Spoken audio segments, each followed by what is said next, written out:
Welcome students, আজকে 5 মার্কসের একটা কোশ্চেন নিয়ে আলোচনা করব, যেটা অলরেডি আমার সাজেশনে আছে। যারা পাওনি তারা আমার পুরনো ভিডিও দেখে নিতে পারো। তো এখানে যে কোশ্চেনটা আলোচনা করব সেটা হচ্ছে decline of drama in Jacobian period, বা এটাকে আমরা বলতে পারি কি না decline of drama after Shakespeare, অর্থাৎ কি না উইলিয়াম শেক্সপিয়ারের পর, যেটাকে আমরা কি বলছি না জ্যাকোবিয়ান পিরিয়ড। সেই সময় যে একটা শূন্যতা তৈরি হয়েছিল শেক্সপিয়ার চলে যাওয়ার পর, সেই শূন্যতার সময় এই ড্রামা কিভাবে ধ্বংস হয়েছিল, অর্থাৎ নাটকের ইতিহাস কিভাবে ধ্বংস হয়ে গিয়েছিল, সেটার কারণ কি, সেটাকে নিয়ে আমরা আজকে আলোচনা করব। 5 মার্কসের জন্য ভীষণ ইম্পর্টেন্ট কোশ্চেন। তো বলছি, it was inevitable that drama should decline after Shakespeare because there was no great enough to fill his place.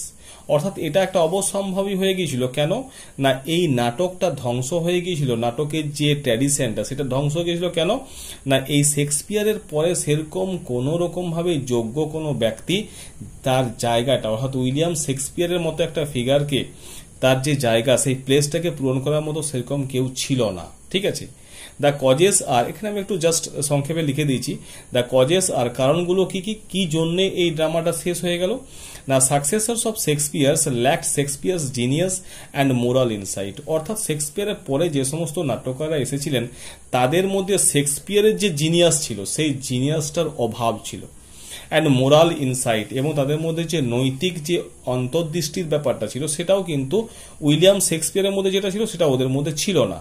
The dramatist adopted unpleasant themes, অর্থাৎ ওদের যে নাটকের যে বিষয়বস্তু সেই বিষয়বস্তুগুলো ছিল আনপ্লিজেন্ট, সেটা মোটেও কিন্তু প্লিজেন্ট ছিল না। আর কি লো স্ট্যান্ডার্ড মোরালিটি, এবং সেই তাদের যে কোয়ালিটি স্ট্যান্ডার্ড সেটা ছিল ভীষণ লো, এবং কি হয়েছে না সেখানে মোরালিটি বললে সেরকম কিছু ছিল না। Second point, they have lack of power in the art of characterization. অর্থাৎ এটা নাটকের মধ্যে যে বিভিন্ন চরিত্রের যে সৃষ্টি এবং সেই চরিত্রগুলোকে তুলে ধরা, অর্থাৎ উইলিয়াম শেক্সপিয়ার যেটা করতে পেরেছিলেন সেরকম আর্ট অফ ক্যারেক্টারাইজেশন বা চরিত্রের চিত্রায়ন নাটকের মধ্যে সেটা কিন্তু তারা করতে পারেনি। They repeated the characters like cheats gamblers, অর্থাৎ কিনা এই জুয়ারি ঠকবাজ এই সমস্ত চরিত্রের তাদের নাটকের মধ্যে একটা প্রাদুর্ভাব ছিল, মানে এই সমস্ত চরিত্রগুলোকে বারবার বারবার রিপিটেশন হতো। তো এগুলো কিন্তু এই নাটক ধ্বংস হওয়ার জন্য আর একটা কারণ।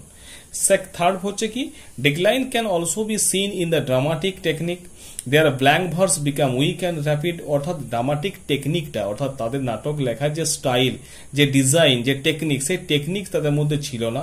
এবং সেখানে কি হয়েছে না তারা যে ব্ল্যাঙ্ক ভার্সের যে ইউজ করবে সেই ইউজটা, ব্ল্যাঙ্ক ভার্সের ইউজের ক্ষেত্রে তাদের অনেক দুর্বলতা ছিল, এবং সেগুলোকে তারা র্যাপিড খুব ইউজ করতে পারত না। নেক্সট 4 নম্বর পয়েন্ট কি বলেছি, in Elizabethan period drama was patronized by feudal lords. অর্থাৎ যখন এলিজাবেথিয়ান টাইম ছিল, রানী এলিজাবেথের সময় কি হয়েছে, এই ফিউডাল যারা লর্ড ছিল, অর্থাৎ সামন্ততান্ত্রিক যে সামন্ততন্ত্র যারা ছিল, তারাই এই নাটকটাকে প্যাট্রোনাইজ করতো, অর্থাৎ তারাই ছিল মূল উদ্যোক্তা বলতে পারি। তো কি হয়েছে আস্তে আস্তে কি হয় না, বাট আফটার শেক্সপিয়ার, অর্থাৎ উইলিয়াম শেক্সপিয়ারের পরবর্তীকালে কি হলো, এই ড্রামাটিস্টগুলো wholly depend on royal family, তারা সম্পূর্ণভাবে এই রাজার পরিবারের সাথে যুক্ত হয়ে গেল।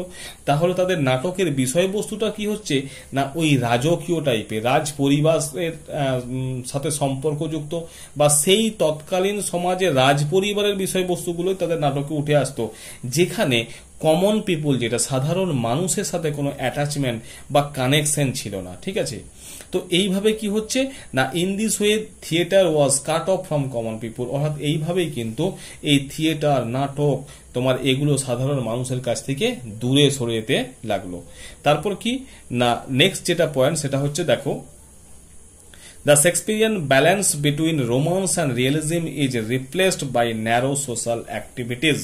অর্থাৎ শেক্সপিয়ারের সময় যেভাবে রোমান্স এবং রিয়েলিজম, অর্থাৎ কি না একটা রোমান্স চিন্তা ভাবনা আবার রিয়েলিজম যে বাস্তবতা, এই দুটো বাস্তবতার মধ্যে একটা ব্যালেন্স ছিল, কিন্তু এখানে কি হয়েছে না এইগুলোকে সেগুলো সরিয়ে দেওয়া হলো। তারপর কি আছে না সেখানে আসলো কিছু সংকীর্ণ সামাজিক কাজকর্মে এই নাটকগুলো পূর্ণ হতে লাগলো, যার জন্য কি হয়েছে না আস্তে আস্তে বা ধীরে ধীরে এই জ্যাকোবিয়ান পিরিয়ডের সময় নাটকের অস্তিত্ব বিলীন হতে লাগলো, বা নাটকটা ধ্বংসপ্রাপ্ত হয়ে গেল।